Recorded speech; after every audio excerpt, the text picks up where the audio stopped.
आखिर क्या हुआ जब एक शिकारी ने शिवलिंग पर थूक और मांस चढ़ाया। एक सच्चे शिव भक्त की कहानी। आपने कई बड़े शिव भक्तों के बारे में सुना होगा, ऐसे ही हमारे भगवान भोलेनाथ के एक भक्त की कहानी बहुत प्रचलित है, जिसने शिवलिंग पर थूक और मांस चढ़ाया। इसके बावजूद हमारे भोलेनाथ ने उसे प्रसन्न होकर अपने दर्शन दिए। चलिए हम आपको विस्तार से ये कहानी बताते हैं। एक बार थिमन नाम का एक शिकारी जंगल में शिकार के लिए निकलता है। जब वह जंगल से शिकार करके लौट रहा था, तब वहाँ उसे एक मंदिर दिखाई देता है। वह मंदिर भगवान शिव का था और उसमें एक शिवलिंग भी स्थापित थी। थिमन भगवान भोलेनाथ का एक सच्चा भक्त था, परंतु वह एक शिकारी था, जिसके कारण उसे शिवलिंग की पूजा करने की कोई विधि का पता नहीं था। उसके पास शिवलिंग को अर्पण करने के लिए मांस के अलावा कुछ भी नहीं था, जिसके उसे मांस ही शिवलिंग पर चढ़ा दिया और फिर वहां से चला गया। कि देख रेख एक ब्राह्मण करता था, जो कि दूर किसी दूसरे गांव में रहता था। वह कभी कभी मंदिर की देख रेख करने के लिए आता था। एक दिन वह मंदिर में आता है तो उसे मंदिर में शिवलिंग पर मांस चढ़ा हुआ देखने को मिलता है। ये सब देखकर उसे बहुत दुख होता है। इसके बाद ब्राह्मण जब भी मंदिर में आता था, उसे मांस वैसे ही शिवलिंग पर चढ़ा हुआ मिलता था।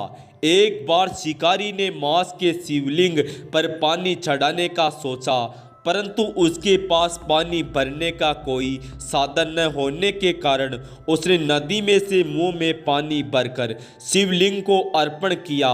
दूसरे दिन जब वह मंदिर का ब्राह्मण आया तो उसे ये सब देखकर बहुत दुख हुआ। एक बार उस ब्राह्मण ने उदास होकर महादेव से पूछा कि भगवान, आपकी इस पवित्र शिवलिंग को कौन अशुद्ध करता है?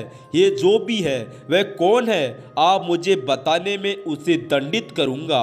तभी शिवलिंग से आवाज आती है कि वह शिकारी तुम्हारी तरह ही मेरा बहुत बड़ा भक्त है।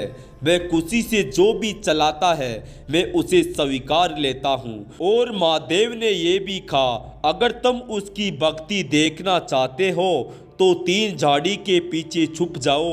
और उसने ऐसा ही किया। एक झाड़ी के पीछे छुप गया और शिकारी को देखने लगा। शिकारी मंदिर में प्रवेश करता है। वह देखता है कि शिवलिंग की एक आंख में से खून बह रहा है।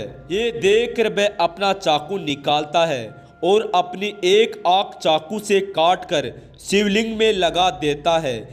एक के बाद शिवलिंग की दूसरी आंख में श्री खून निकलते लगता है। यह देखकर उसे फिर से चाकू निकालता है, लेकिन वह सोचने लगता है कि अगर मैंने दूसरी आंख भी काट के लगा दी तो मैं शिवलिंग को कैसे देखूंगा। फिर भी उसने अपनी दूसरी आंख काटकर उस शिवलिंग में लगाने का सोचा।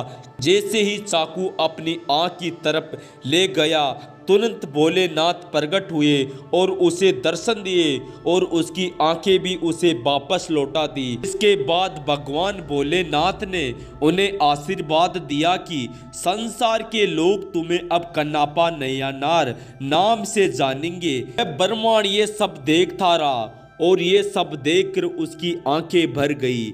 आपको ये सुनकर आश्चर्य होगा कि वह शिकारी अगले जन्म में पांडव पुत्र अर्जुन था। वह भी महादेव का एक सच्चा भक्त था। इस वजह से ही इस जन्म में उसका महादेव से अटूट रिश्ता बना हुआ था।